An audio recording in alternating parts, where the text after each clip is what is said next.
In this video, I'm going to go over the syllabus, just like we would if we were meeting face-to-face in class.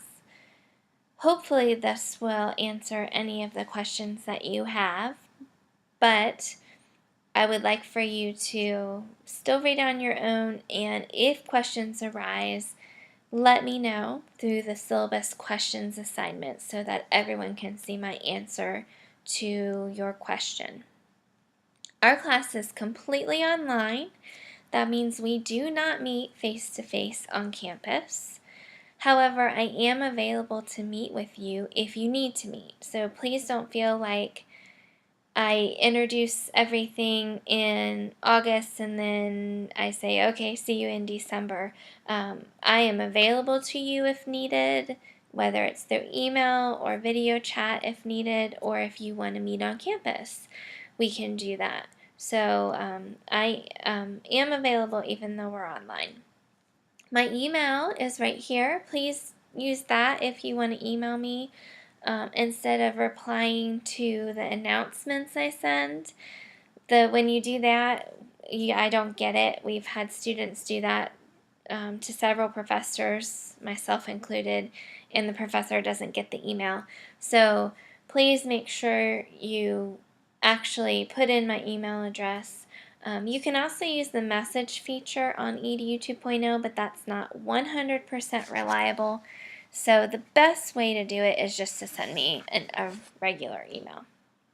I have my office phone on here, but I am in and out of my office often. This semester, all of my classes just happen to be online, and sometimes I'm out in schools, so I'm not always in my office, and I may go a couple of days and not be there. So I would hate for you to leave a message on my office phone and then I not check it for several days. The absolute best way to reach me and to have me respond quickly is through email. So that is what I would go to first. Same with just dropping by. If you'll let me know, then I'll be there to meet with you, but I might not be there if you just drop by. My office is in Main Hall, so if you are going to meet with me, then that's where I'll be, and we can talk about a meeting place if that happens. I'm going to let you read most of the syllabus so that we can keep this video as short as possible. So the description and some of those things that are longer, I'll let you read. And then if you have any questions, you can ask me. And I want to just highlight a few of the key points for you.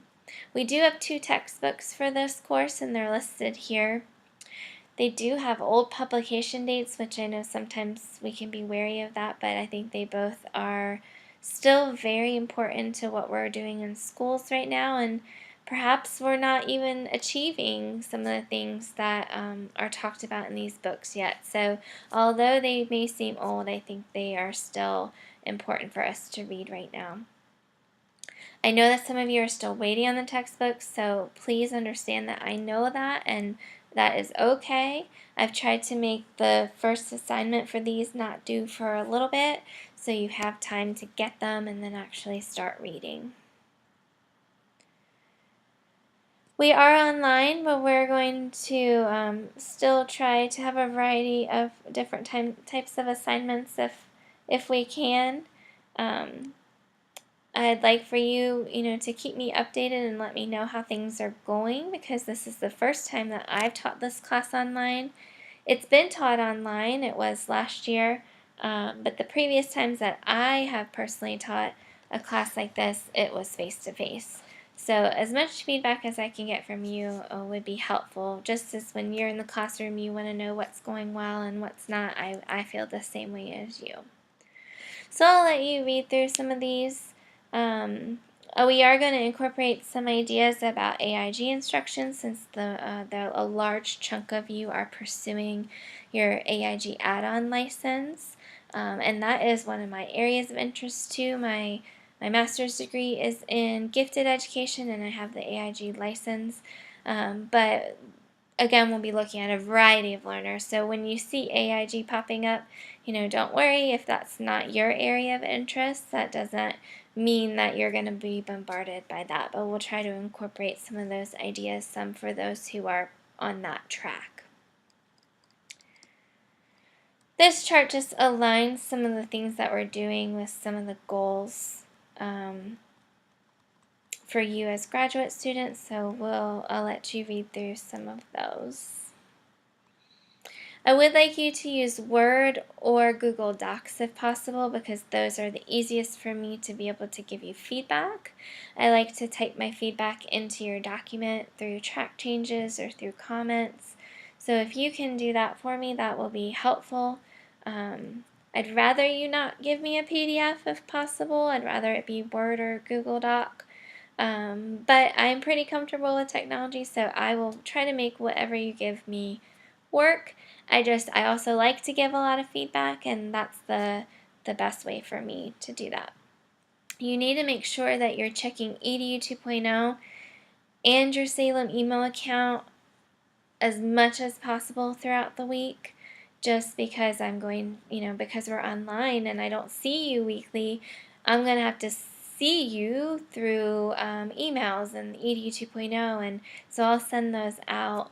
And sometimes I may repeat myself because I send a reminder email a couple times, but I think, we're all teachers, so you probably know that you do the same thing in your classroom. Make sure students are hearing you.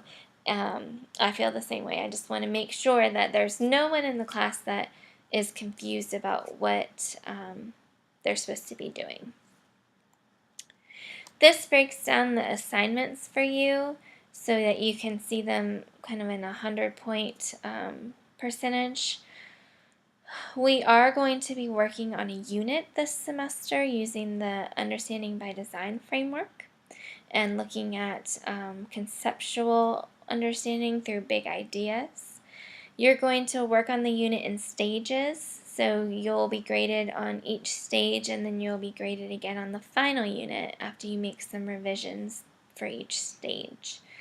The goal is that you will be teaching your unit hopefully by a little bit before the end of the semester, so you're going to need to start thinking about what you might be teaching around that time so that you can work these ideas into that. So you might already have ideas about what you're going to do, and then you'll kind of transform your lessons that maybe you have already taught previous years into something that fits with this unit. It doesn't have to be a brand new unit.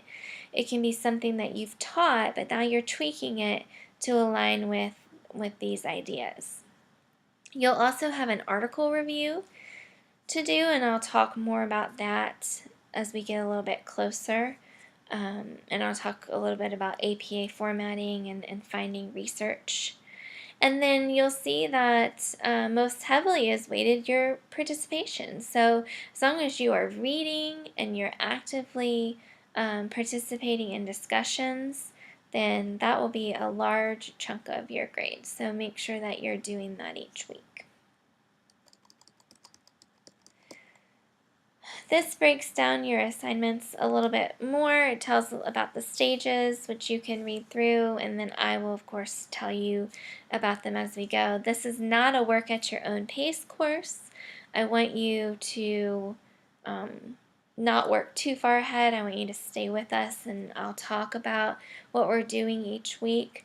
Of course, you can choose when you want to work on everything. If you work best on Saturday nights, then that's when you can work, but I just don't want you to work, be working on stage 3 when we're still just introducing stage 1. Some of these suggestions are focused more on EIG. I'll bring in some more suggestions for those of you who want to look at a different area, but you are going to be choosing your own article for the article review. And we'll talk about how to make those choices and make sure it's something that you understand. And I don't say that in a demeaning way. I just know that when we read research that's been done, empirical research, it often can be difficult to understand, depending on the methodology they used for the research. So we want to pick something that while it's still rigorous research, it's something that we can take from, that we can read it and know that, okay, I understand what they're saying, and I'm gaining from this, and it's just not totally over my head, based on the methodology. So we'll talk about that as we get closer to it. One thing important to note about the grading policy is that at the graduate level, we do not have a D. So if you earn a grade lower than a C minus, it would be considered an F. So please be careful about that. Now, one also thing to note is that in EDU 2.0, I was the one who created the grading scale that everyone uses within that helps calculate the grades. And because our undergraduate students do have D, I had to include that.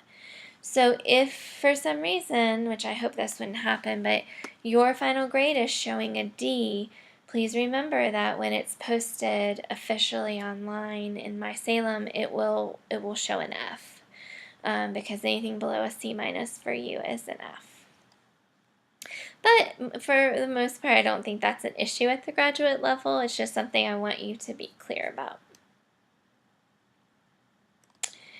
This is probably the most important part of the syllabus. This gives you a tentative course schedule and assignments. I say tentative only because I like to remain flexible enough to work with you. I don't mean tentative because I'm going to just switch things up on you because I want to, or I don't work that way. I like to have it all mapped out for this semester, but I also know that you and I and all of us may have things that pop up, and we might have issues that cause us to all want to move something. So that's the only reason it says tentative. I don't plan on changing anything.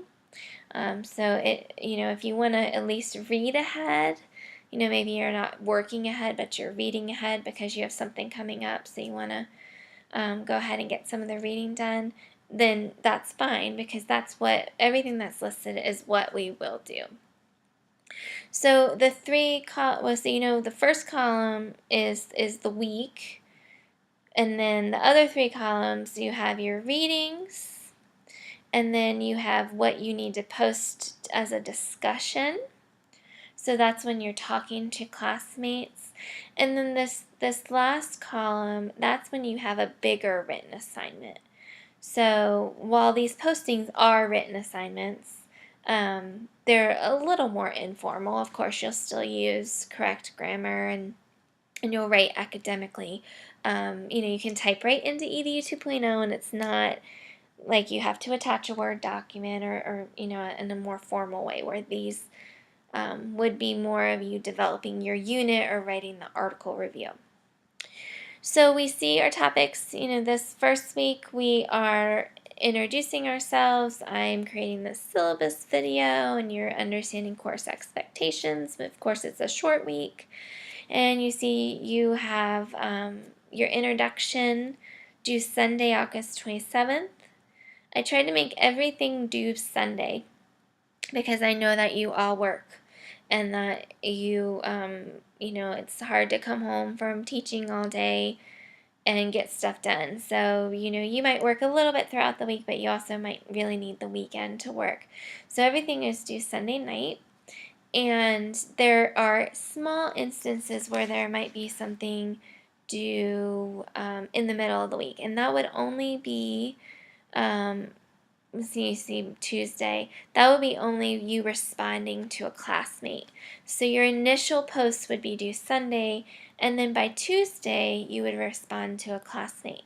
Now, of course, if you post on Sunday and someone's already posted, you could go ahead and respond and it would be done. But you have till Tuesday to do that response. So you see also due coming up, I gave you a little bit extra time than the introduction, but I want you to review the syllabus, watch this video, and let me know if you have any questions, because we're not in class face-to-face, so I worry that there might be a question and no one's asking me, and that's why I made it an assignment. Ask me questions if you have a question. I made it so that everyone can see your question and everyone can see my answer, so we're all on the same page. And then if you have a private question, you can always email me. But that way, if it's a question that could benefit everyone, everyone will see it. Our first reading is in resources. It's the Kelting Gibson reading. It is not short, so give yourself some time. If you'll read that, and that'll be due Sunday, your first prompt. Now, I'm going to send out an email that explains all of that, but I just want to show you right now that's how you would read the syllabus. So this is what you are going to read this week, and then by that Sunday, you're going to respond to the prompt that's on EDU 2.0, and then you'll respond to a classmate by the following Tuesday. Okay? Same thing the next week. You have readings in your integrating book and in your UBD book, and then you have a prompt. So that's how it'll work. And I didn't do any big written assignments the first few weeks. Same thing. And then, you have one other assignment. And then your stage 1 is due. And it ends up, it's a lot. So it's a graduate level course, so there will be a lot of reading, and you will be working to keep up with it. But also, I'm here for you, and I want you to succeed. I expect everyone to earn an A at the graduate level, so that's where my expectations are, and I'm willing to work with you to get you there. Okay. Then we have fall break. I gave you that fall break. I know we're online, so it's not like you be coming to class, but that's the week that we have fall break. And of course, Thanksgiving break, and your final unit is due. And then around this time, it doesn't have to be this week, and we'll talk more about this, but around this time, you should be to the point where you're ready to teach your unit in your class. So your topic is somewhat limited because it has to be around this time of year. So it gives you enough time to develop it and then time to teach it before the semester is over. Okay?